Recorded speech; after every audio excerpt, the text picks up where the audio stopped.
dinheiro na mão é vendaval. Começa agora o programa Linha Econômica. A economia segundo a perspectiva do trabalhador. Apresentação: Evaristo Almeida e Laerte Fedrigo. Estamos iniciando Linha Econômica de hoje, excepcionalmente neste horário, o programa que trata a economia, a política, segundo o olhar e interesse da classe trabalhadora. Eu sou Laerte Fedrigo e comigo na apresentação o Evaristo Almeida. Tudo bem, Evaristo? Tudo bem, Laerte. Oi, caro ouvinte. Olha nós aqui outra vez. No programa de hoje contamos com a ilustríssima presença de Eloy Pietá, ele que é professor, advogado, nascido no Rio Grande do Sul e morador de Guarulhos desde 1980, foi vereador na cidade entre 83 e 90, chegando a ser presidente da casa, foi deputado por 3 mandatos na Assembleia Legislativa de São Paulo. Em 2000 foi eleito pela primeira vez prefeito de Guarulhos e reeleito em 2004. Atualmente faz parte do Conselho Curador da Fundação Perseu Abramo e é pré-candidato a governador de São Paulo pelo Partido dos Trabalhadores. É uma honra recebê-lo no nosso programa, Eloy. Seja bem-vindo. Obrigado, Laerte. Obrigado, Evaristo. Posso fazer um pequeno concerto aí Claro. No tempo aqui de São Paulo?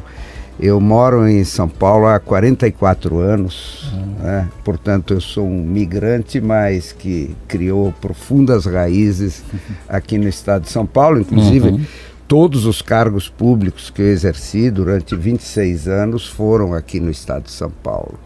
Então, eu acho que eu sou também uma expressão do que é a formação do estado de São Paulo, né? É verdade. Não, aqui nessa mesa todos nós somos migrantes. Eu sou baiano. Eu sou paranaense. Olha aí, ó. E nós somos descendentes ou de europeus ou de africanos, né? Ou Índios, de portugueses, né? Ou de índios. Os únicos que têm uma estabilidade mais milenar aqui são os descendentes de índio, né? Eu gostaria de ser, mas o destino não me deu como descendente de índio. Muito bom, mas seja bem-vindo ao programa. Nós vamos começar aqui falando a respeito da conjuntura nacional, né? O Brasil vive uma crise profunda e generalizada, a corrupção é escancarada, o judiciário e a Polícia Federal agem seletivamente, a economia está em frangalhos e o trabalhador, como sempre, né, pagando a conta com desemprego e desesperança. Qual análise você faz dessa conjuntura brasileira? Viu, Laerte, eu acho que se não tivesse ocorrido a crise econômica, o grande capital e os setores conservadores não teriam conseguido derrubar a presidenta Dilma Rousseff. Porque, na verdade, eles usaram o tema da corrupção, né?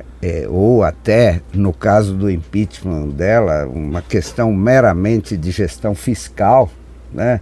Sem nada que se referisse a qualquer questão penal, como é a questão da corrupção, para encobrir um sentido que eles queriam dar à superação da crise, que é, na verdade, reduzir a renda da classe trabalhadora, e fazer com que a produtividade da economia repercutisse na melhora do lucro do capital, né? E sem mexer na questão básica dos juros, né? Que estão presentes em toda a economia, que fazem com que, por exemplo, um banco Itaú, Unibanco, consiga um lucro de 25 bilhões de reais no ano passado. Quer dizer, e também o Bradesco consiga 15 bilhões de reais de lucro, no momento em que os diversos setores da economia estão patinando ou tentando sobreviver. Veja a situação do pequeno empresário, do microempresário, do médio empresário, que são tremendamente sufocados pelo grande capital. É só você verificar, por exemplo, a indústria de autopeças, né? Hoje as montadoras não fazem estoque. Quem tem que ter a matéria-prima estocada para entregar daí 3 dias de súbitos pedidos das montadoras, tem que ser as médias empresas de autopeças, que também tem que se submeter aos preços definidos pelas montadoras, sob pena de quebrar. Então, na verdade, a crise econômica, que repercute numa dificuldade fiscal, né, ela está na raiz dessa situação política de uma nova ditadura em andamento que está se estabelecendo no Brasil sob uma capa de democracia. Porque, na verdade, o judiciário já mudou a Constituição brasileira e mudou sem dizer que está mudando, né? E veja, quem faz uma mudança constitucional, na verdade, é todo um movimento. Para a gente ter a Constituição de 1988, nós tivemos que ter décadas de luta para que a gente mudasse a Constituição e transformasse numa Constituição mais democrática. Então, o Judiciário, o Parlamento, que sempre teve uma maioria conservadora, por isso que eles nunca querem fazer uma reforma política em profundidade, porque você não pode perder esse poder, essa maioria no poder judiciário. Mas a grande mídia, que na verdade, as TVs são concessões públicas, mas na verdade é o grande capital privado. Aliás, foi essa grande privatização que você fez no Brasil, quando você diz, vão privatizar a Eletrobras, né? Mas o que foi privatizado já há muito tempo foi a comunicação de massa, né? Uma coisa é quando era a comunicação no papel, que aí tradicionalmente não era estatal, né? Mas as rádios e as TVs, né, foram concessões estatais, como se concede uma estrada. Agora, quando você concede uma estrada, você não está interferindo sobre o pensamento das pessoas, né? Quando você concede, por exemplo, um hotel de turismo, você não está influenciando o pensamento das pessoas. Ou até quando você faz uma concessão de aeroporto, né, é uma coisa. Agora, quando você faz uma concessão de como é que se mexe com a mente, a ideologia, o pensamento, esse é um dos grandes problemas do Brasil. E veja, e são grandes capitais, né? Só a TV Record, por exemplo, tem um valor de mercado em torno de 10 bilhões de reais. Imagine qual é o valor de mercado da TV Globo. Então, são grandes capitais que se aproveitaram da crise econômica para destruir um tipo de política econômica e social que vinha sendo feito e que repercutia enormemente sobre o estado de São Paulo. Não dá para falar da economia ou da sociedade paulista sem que a gente fale, evidentemente, da economia brasileira como um todo. Não dá para falar de medidas estatais em São Paulo se não falar das medidas estatais do poder central brasileiro. E é claro, tudo hoje é relacionado também à economia internacional. Então, o que acontece em São Paulo é um resultado da posição do Brasil no contexto da economia internacional, também do contexto da geopolítica, né? E é resultado da macroeconomia nacional. Então, no governo Lula e no governo Dilma, nós tínhamos aquela linha de crescimento econômico com distribuição de renda, com inclusão social, e com ascensão das populações pobres, com os programas de geração de empregos, assim, de dezenas, duas dezenas de milhões de empregos naquela época, né? Chegamos a superar mais de 20 milhões de novos empregos. A formalização do trabalho, né? A manutenção dos direitos previdenciários e também a valorização do salarial, não só do salário mínimo, mas como dos salários outros, que a gente chegava, por exemplo, a mais de 90% das negociações salariais resultavam em aumentos acima da inflação.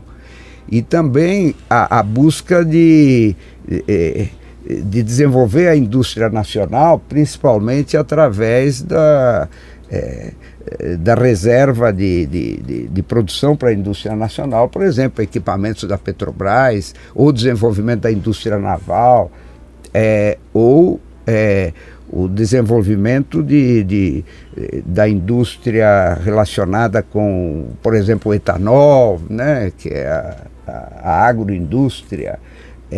Então, nós tínhamos também toda uma política fiscal que procurava expandir a educação, o ensino técnico, utilizar o recurso que o Estado tem para ampliar o acesso à educação, por exemplo, o acesso à educação universitária ou técnica e tecnológica. E também nós tínhamos uma política de valorização das estatais, né? Veja a valorização do Banco do Brasil, da Caixa Econômica Federal, do BNDES, da grande puxadora de setores econômicos que é a Petrobras, a criação, né, de outras estatais. Então, na verdade, é o seguinte: o que o golpe de Estado fez no plano da economia foi justamente utilizar a crise econômica para mudar o rumo da economia, para transformar a economia numa economia de redução da renda da classe trabalhadora, seja formal, seja informal, né? Veja o último reajuste do salário mínimo abaixo. A inflação foi pequena, né? E o reajuste foi abaixo da inflação, né? E também, além disso, uma privatização generalizada da economia, portanto, tirando a capacidade do Estado de inserir-se no desenvolvimento econômico, né? E nesse caso, junto com o judiciário, destruindo vários setores importantíssimos da economia nacional, e não só estatal, também da economia nacional privada, dentro de uma linha de internacionalização, um novo ciclo de internacionalização do capital aqui no Brasil. Não é? Porque nós poderíamos ter dois tipos de internacionalização da nossa economia. Na medida em que setores econômicos do Brasil passam a atuar na América Latina, passam a atuar na África, passam a atuar até na Europa, né? Ou na Ásia. Agora, a internacionalização que estão fazendo agora é justamente cada vez mais diminuir a presença do capital brasileiro na economia e fazendo com que o capital de outros países, né, domine a economia brasileira. Aí, na hora, você sabe, né, quem tem o poder econômico, né, o poder político é relativo, né? Quem tem o poder econômico, ele pode boicotar. Quando o Allende foi derrubado no Chile, né, a importância do que o poder econômico fazia para derrubá-lo foi um dos elementos decisivos do golpe de Estado. É o que estão fazendo na Venezuela hoje também. Exato. Né? E então, na verdade, a economia que nós estamos tendo agora, a economia do golpe de Estado, ela é um outro projeto completamente diferente de economia. Isso repercute enormemente sobre o estado de São Paulo. Você tem, na medida em que você privatiza, não só, veja, Laerte Evaristo, a onda de privatizações que os tucanos já fizeram aqui em São Paulo com o Banespa, com a nossa Caixa, com as elétricas, né, o setor elétrico e com tantos outros setores. Agora o metrô, né? O metrô, essa onda de privatizações agora está exacerbada e os municípios estão fazendo também. Então, né? O Dória, no município de São Paulo, também fez um amplo, e não é só o Dória, os outros governos aí municipais estão entrando nessa onda. Então, todos estão enfraquecendo o poder de intervenção do Estado na economia e fortalecendo o poder privado na economia. Significa o quê? Estão transferindo o poder político. Já tem todo esse poder político que se transferiu para a grande mídia, que é empresarial, né? Exato. Então vai transferindo todo o poder político. Então nós e tem outras coisas, né? Estão tentando transformar o Brasil apenas num fornecedor de alimentos e de matérias-primas. Estão reduzindo a capacidade técnica e científica do Brasil para ser apenas um importador de tecnologia. Portanto, o Estado de São Paulo, e tem a questão fiscal também, estão querendo fazer o chamado equilíbrio fiscal, reduzindo os serviços de educação, de ciência e tecnologia, além da redução dos serviços sociais de saúde e de programas sociais outros. Então, na verdade, o Estado de São Paulo hoje, qualquer programa de governo do PT, da esquerda para o Estado de São Paulo, ele tem que atentar que a situação é diferente, que nós vamos ter que fazer um programa de governo reativo a essa política. E São Paulo ser uma ponta de resistência e de reviravolta no que está acontecendo hoje no Brasil. Em 2017, o estado de São Paulo, a economia não cresceu no estado de São Paulo. Na verdade, ela caiu 0,7%. No geral, aí, o Brasil, segundo o IBGE, cresceu 1%. Mas ressalvando o seguinte, que desde 2015 para cá, a economia brasileira caiu quase 8%. Ou seja, pegando, se tivéssemos em 100, hoje nós estaríamos em 92, nós não estamos com o mesmo nível de renda de 2014, ainda vamos demorar aí uns 4, 5, 6, 7 anos para recuperar aquele nível de renda anterior. E esse crescimento, então se nós estamos em 92 hoje, fomos para 93, então estamos longe do que era nos governos do Lula e da Dilma, né? E o estado de São Paulo, ele não cresceu, continuou caindo, então caiu 0,7%. Quem cresceu mais no país foi o estado do Maranhão, né? Teve um crescimento acima da China, 1,5 vezes a China. A China cresceu 6,5%, o Maranhão cresceu quase 10% em 2014. Né? Então você não vê aqui, Eloy, nesse estado, um projeto de desenvolvimento. Né? O único compromisso que tem aqui os governos de São Paulo, né, o PSDB, é com a privatização. No início do século XX, tinha aqueles elixires que vendiam aí pelas cidadezinhas, que resolvia tudo. Né? Dor de cabeça, dor de barriga, o elixir resolvia tudo.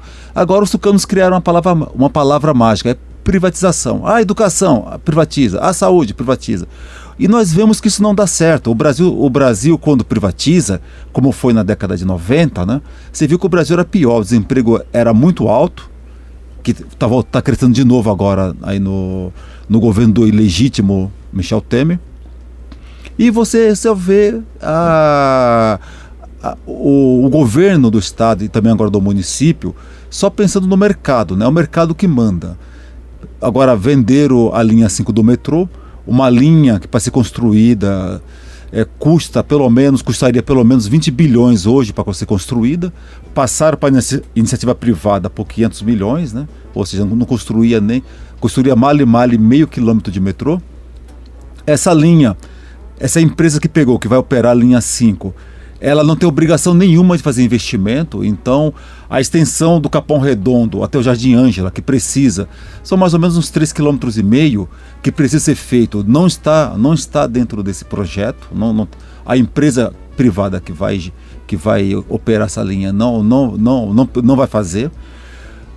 A extensão da linha 2 até a nossa querida cidade de Guarulhos também está parada, né? Parou na Vila Prudente, fizeram a licitação, mas não tem nenhuma expectativa de estender da Vila Prudente a linha 2 metrô verde até Guarulhos. A CPTM também estão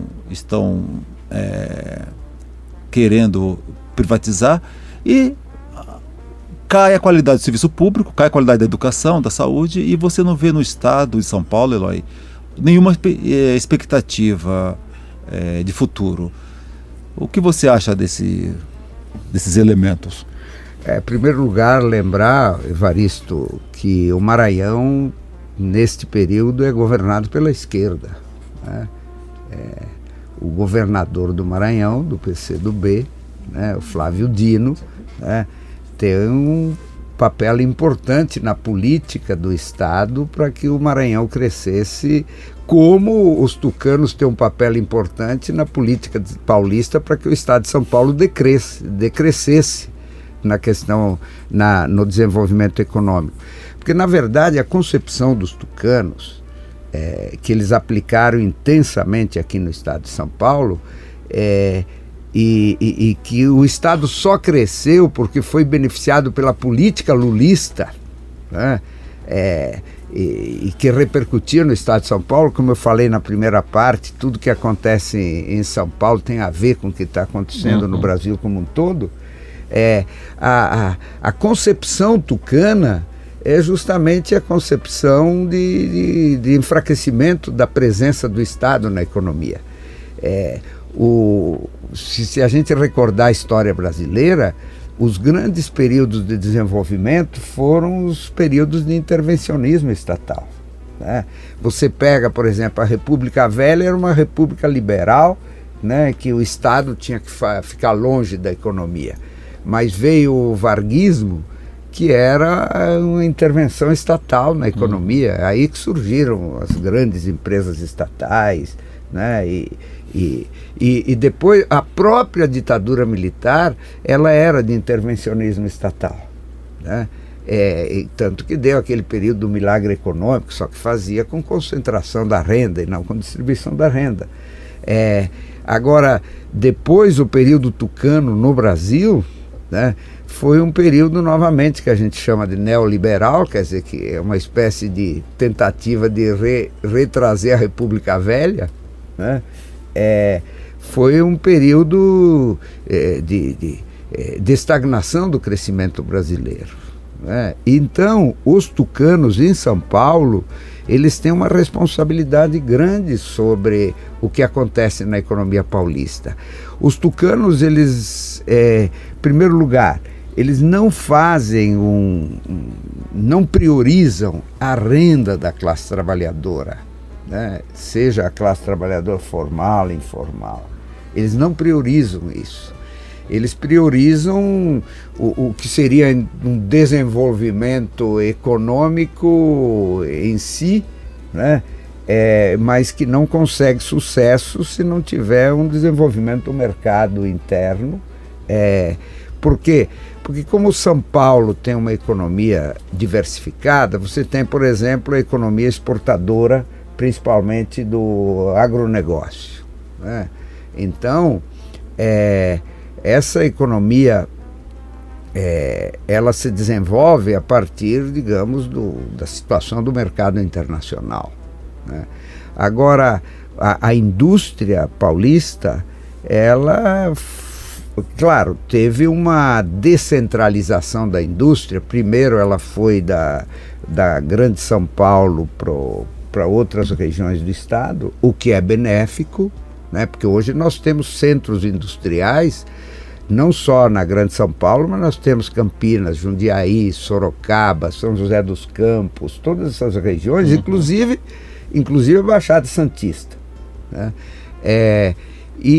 Mas o que acontece é que o governo paulista não avançou muito na defesa da nossa própria indústria. Eu tive que citar aqui como é que o governo Lula, através das iniciativas da Petrobras, né, da reserva para a produção nacional do que a Petrobras consumia,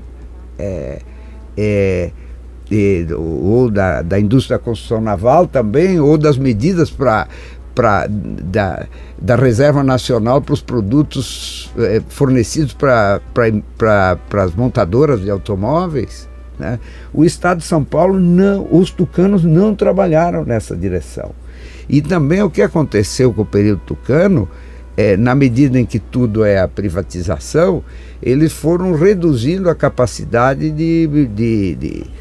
dos institutos de pesquisa no Estado de São Paulo, inclusive na área rural, da pequena propriedade rural, da agricultura familiar, que acabaram com as casas da agricultura, que era um elemento importante para o desenvolvimento de uma economia muito importante, que é a economia da agricultura familiar, que na verdade o povo, se ficássemos só com cana-de-açúcar, né, com laranja, com eucalipto, né, e agora até com seringueira, né, e com a criação de gado, né, como é que seriam providas as mesas, né, das refeições aqui, as diversas formas, por exemplo, a mandioca, todos esses produtos, os produtos de legumes, né, de verduras, né, tudo isso e frutas, inclusive, que são feitos pela pequena economia agrícola, pela agricultura familiar. E a agricultura familiar, ela tem também um valor ecológico muito grande, né? Hoje, se você percorre o estado de São Paulo, você praticamente não vê passarinho em muitas... Imagine, por que os pássaros e outros animais morreram, né? Por causa dos produtos, dos defensivos agrícolas, que repercutem também sobre a saúde da população. Então, o governo de São Paulo não tem sido um governo que tenha promovido a economia limpa, né, a preservação ambiental, não dá uma política adequada de apoio técnico e inclusive creditício para a agricultura familiar. Isso tudo tem que depender do governo nacional, né? E na medida em que o governo nacional vai naquela linha que a gente falou antes, né, vai agravando o tipo de comportamento dos governos tucanos, né? Então, por exemplo, nós ficamos sem um banco de fomento aqui no estado de São Paulo, né? Isso acabou com a nossa caixa, eles acabaram com a nossa caixa, né? E antes acabaram com o Banespa também. E na verdade ficou dependendo tudo do governo nacional. Portanto, o governo paulista dos tucanos, eles não olharam a importância que o estado de São Paulo tem de sua própria forma de desenvolver a questão econômica aqui, né? Da diversificação da produção agrícola. E nós temos, na verdade, São Paulo é o seguinte: são vários São Paulos, do ponto de vista econômico, que também termina sendo do ponto de vista social. Você tem, por exemplo, setores de fraco desenvolvimento econômico, como o Vale do Ribeira e como Pontal do Paranapanema, que se precisa ter uma política regional própria, né, para fortalecer a economia nesses estados, nessas regiões do estado. Você tem o turismo, né, que tem uma importância, por exemplo, seja no litoral, seja nas montanhas, né, que precisa também um estímulo próprio estatal. Você tem a questão da indústria que eu citei, você tem a questão da agricultura e tem a questão dos serviços também, né. O que nós estamos assistindo hoje no estado de São Paulo, por exemplo, é um enfraquecimento das universidades, né, na medida em que depende daquele percentual do ICMS, né, e como o ICMS está caindo, né, termina repercutindo uma crise na produção científica das universidades. O Estado chegou a expandir as FATECs, ETECs, etc., mas o que está acontecendo dentro delas? Dentro delas, elas estão com uma capacidade cada vez mais reduzida de insumos e de equipamentos para o aprendizado e o desenvolvimento da tecnologia, né? Então, eu acho que nós estamos vivendo uma crise importantíssima, provocada por essa sucessão de governos tucanos, pelo tipo de política e de linha que eles têm aqui no estado de São Paulo, que hoje nós precisamos ter uma nova política econômica no estado de São Paulo. É claro que nós queremos que o Lula seja candidato, tenha condições de concorrer, né, porque o golpe justamente quer se consolidar impedindo a candidatura do Lula. Portanto, a nossa principal luta é uma mudança na política econômica e social nacional. Mas o estado de São Paulo tem que ser um elemento que fortaleça essa mudança na política econômica e social nacional, inclusive não é só econômica e social, mas também nas relações internacionais, né, e na questão do fortalecimento do Estado. Então existem dois modelos mesmo que se contrapõem também no estado de São Paulo. O modelo privatista que você falou, né, e o modelo que fortalece o Estado também na economia.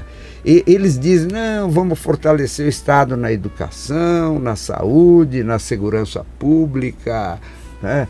Quando na verdade você não fortalece o Estado na saúde, na educação, na segurança pública, se você não fortalecer na economia. Porque como é que é o resultado fiscal que te dá mais recursos para o Estado investir nessas áreas? É só numa economia florescente. E você só desenvolve essa economia também se você desenvolve o mercado interno aqui no estado de São Paulo. Portanto, você dá renda para a classe trabalhadora, se você dá mais renda para o pequeno, para o micro e para o médio empreendedor, né? Se você tem programas sociais que permitem com que mobilize mais a economia. Então, nós vamos ter que fazer uma mudança essencial na política que os tucanos desenvolveram aqui no estado de São Paulo. Chegou a hora de acabar com essa política e essas eleições são decisivas para isso. Como foi conversado aqui, o Estado vem perdendo participação na composição do PIB nacional, e os dados do portal, né, da transparência do governo do estado de São Paulo indicam que houve uma queda significativa nos investimentos públicos no estado. Eu levantei aqui alguns dados. Na Secretaria de Desenvolvimento, Ciência e Tecnologia, que inclui as universidades estatais, né, o Centro Paula Souza, as FATECs, as ETECs, Unicamp, Unesp, houve uma queda entre 2011 e 2016, que são os dados à disposição, a queda nos investimentos nessa área foi de 45,6%. Na Secretaria de Educação, queda de 62,6%, na Cultura 51,5%, na Secretaria de Desenvolvimento Social 81% e por aí vai, né? Eu pergunto, Eloy, o que fazer diante de um cenário desse, caso você seja escolhido candidato pelo partido e que é uma esperança, né, que nós temos, que seja eleito um governador pelo Partido dos Trabalhadores? Viu, Laerte, eu acho que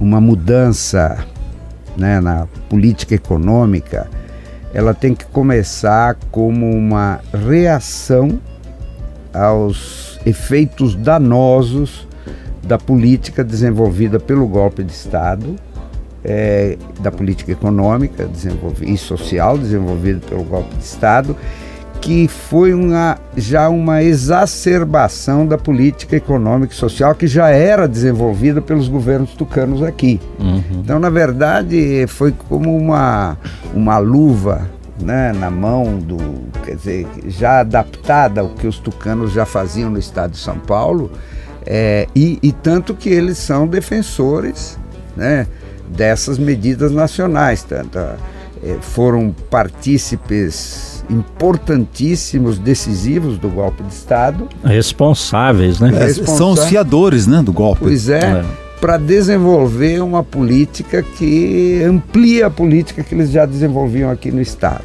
né? Então, veja, vocês citaram a questão das universidades, né, e do ensino técnico e tecnológico, né? Ou até do desenvolvimento técnico e tecnológico, que está muito ligada justamente a esses centros de aquisição e ampliação do conhecimento. Então, veja, nós vamos ter que repor, né, os recursos para as universidades e as FATECs, ETECs. Agora, como é que o Estado vai adquirir esses recursos, né?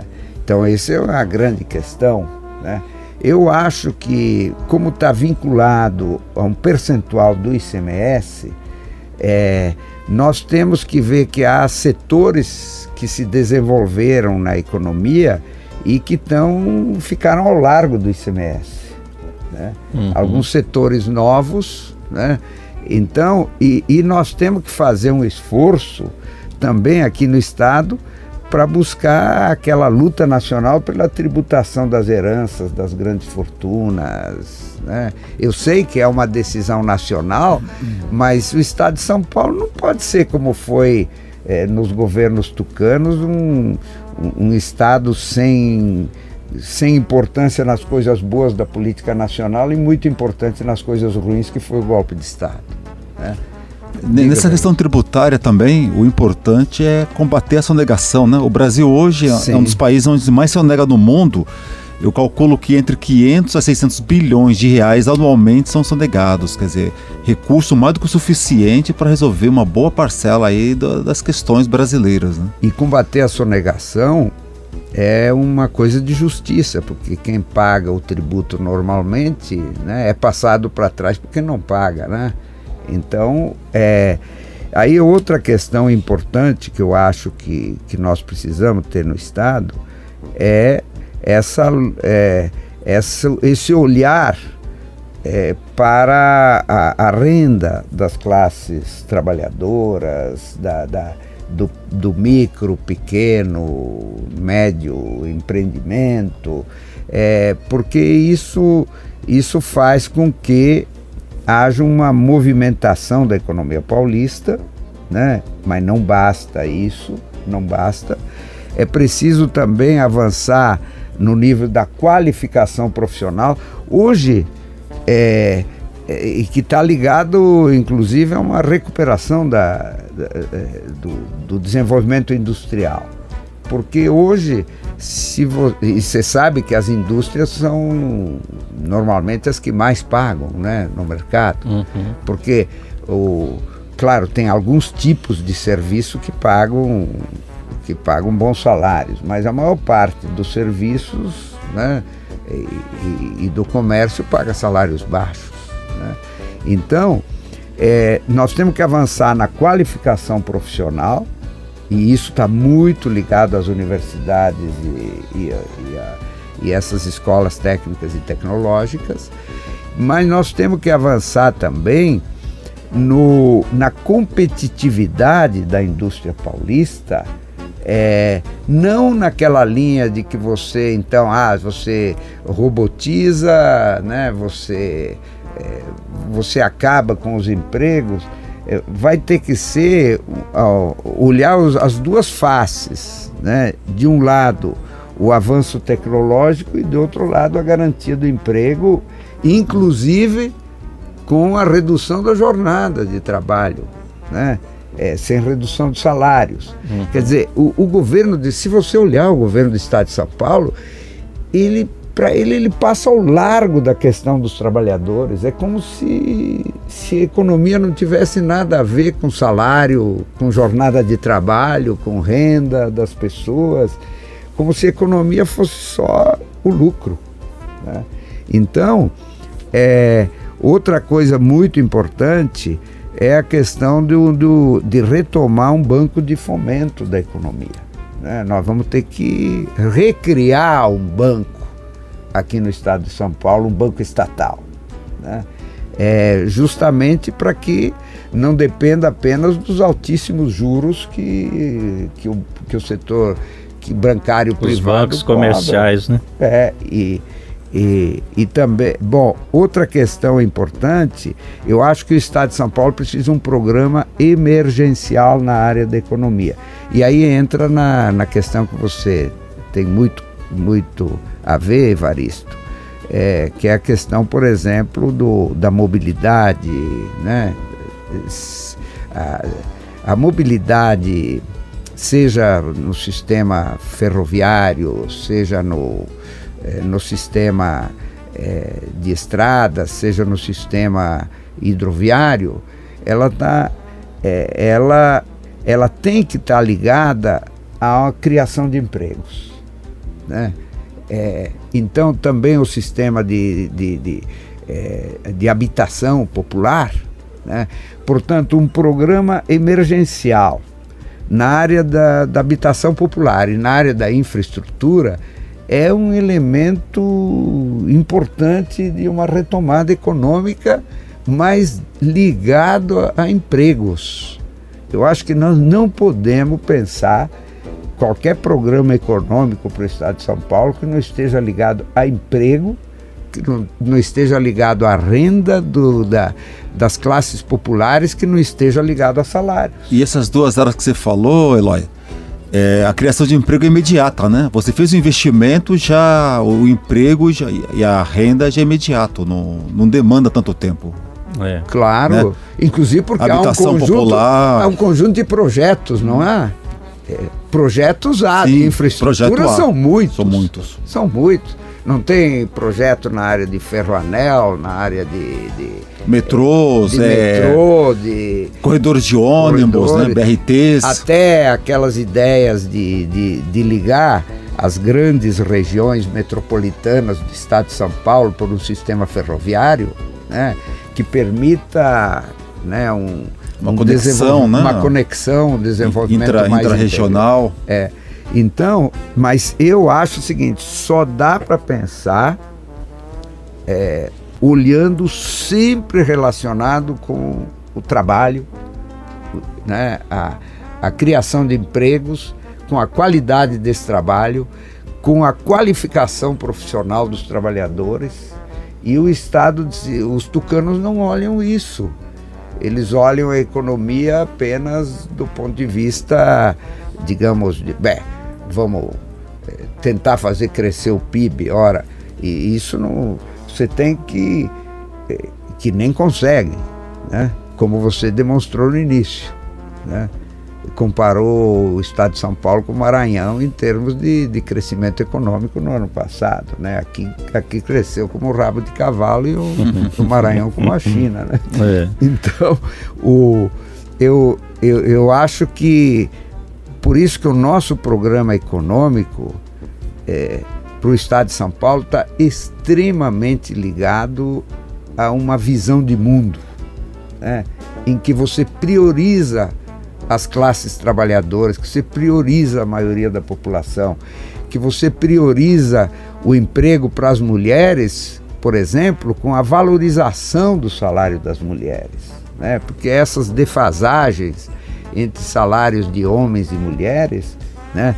O que está acontecendo atualmente? Se você olhar o CAGED no estado de São Paulo, que é esse sistema de emprego e desemprego, a estatística de empregos e desemprego no estado de São Paulo, você vai ver o que está acontecendo hoje.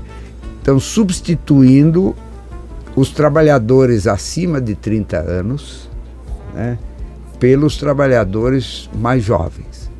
Bom, até que isso seria positivo se o mais jovem tivesse a mesma remuneração que o que foi demitido, mas na verdade demite quem tem uma remuneração maior para admitir um com remuneração mais baixa. E você vai olhar também que em vários setores está demitindo mais homens e admitindo mais mulheres.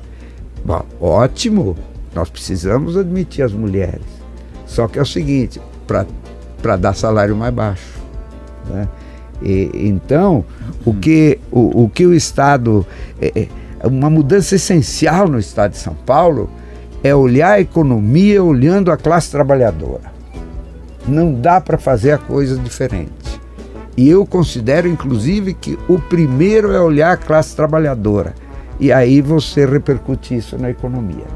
Então, a nossa filosofia é completamente diferente da filosofia tucana. Teve uma época que, numa coisa até que a gente estava parecido por exemplo, com os tucanos, que foi na Constituição de 1988, né, para desenvolver a democracia, retomar a democracia no Brasil. Então aí parecia até que estávamos parecidos.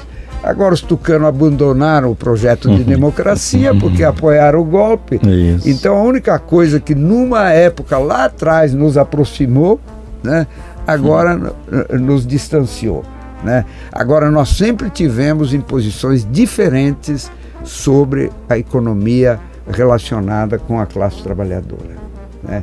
Aí os tucanos olharam a concentração de renda, a privatização, e nós olhamos a distribuição de renda e o fortalecimento do Estado na economia, justamente para que haja também um fortalecimento da soberania nacional. Eu acho que fortalecer a economia do Estado de São Paulo significa também fortalecer o Estado de São Paulo no plano da política nacional. E nós temos que ajudar a dar exemplos e não desexemplos como fazem os tucanos. Você falou aí duas coisas interessantes, né? Que os tucanos nunca foram aquilo que eles diziam ser. Primeiro, que nunca foram sociais-democratas, porque nunca governaram para os trabalhadores, né? A social-democracia clássica do período fordista era a política para o trabalhador. Faltou, né, a parte social do social-democrata. E eles sempre se revelaram neoliberais. Aí depois se falavam que eram democratas. E agora com o golpe se viu que eles não são democratas. Pois na verdade eles eram liberais, né? É o antigo liberalismo, né? Que é tudo para a economia privada, né? Tudo para o setor privado, que é a característica liberal na economia, né? E com a democracia liberal, né? Agora até essa outra parte eles perderam, né? Porque viraram golpistas, né? Então houve, na verdade, aquilo que a gente podia dizer uma qualidade que compartilhávamos com eles se tornou um defeito deles do ponto de vista de serem protagonistas essenciais e centrais do golpe de Estado. Então Portanto, um programa do PT para o Estado de São Paulo, ele tem que ser um programa social, né, de elevação do nível de vida das classes trabalhadoras, da grande maioria da população, de inclusão social, né, de ascensão social, e tem que ser um programa de redemocratização do Estado de São Paulo. Veja, Evaristo Laerte, qual é a participação popular que tem nas decisões do governo do Estado de São Paulo? Nenhuma. Não há nenhum programa de participação popular. Nenhum programa. Disso, né? Portanto, são elitistas, verticais, autoritários. E se você olhar as relações do Estado com outros poderes, como no caso as prefeituras, eles têm uma posição autoritária sobre as prefeituras, né? Piramidal, as prefeituras são consideradas subordinadas a eles, e clientelista, né? Isso é, se houver a adesão eleitoral, né, dos prefeitos para eles até que fazem alguns benefícios dirigidos para lá, mas desde que os prefeitos se permaneçam subordinados a eles. Portanto, nem nas relações intraestatais eles são democráticos. Por isso é que o governo do PT vai ter que ser uma mudança essencial em todos esses aspectos da política que foi promovida pelos tucanos no estado de São Paulo. Muito bom.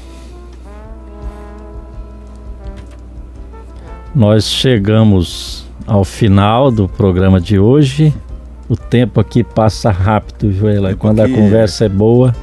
Aqui a relatividade do tempo, a gente sente muito isso, viu? O Einstein tem razão, aqui passa muito rápido. Então nós agradecemos imensamente a sua presença. Acho que foi uma conversa extremamente inteligente, né? Acho que o Brasil, o estado, né, de São Paulo precisa a sua contribuição nesse momento aí de discussões ainda internas, né, ao partido, é extremamente relevante. Então, muitíssimo obrigado pela sua participação no nosso programa. Eu que agradeço e parabéns aí pelo trabalho que vocês têm feito, né, de acompanhar a economia do estado de São Paulo, né, e divulgar as nossas ideias, que, como vimos aqui, são muito diferentes das ideias predominantes há décadas aqui no estado. Obrigado.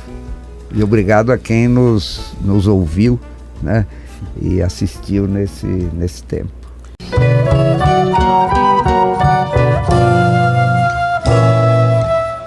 Dinheiro na mão é vendaval. Termina agora o programa Linha Econômica. A economia segundo a perspectiva do trabalhador. Apresentação: Evaristo Almeida e Laerte Fedrigo.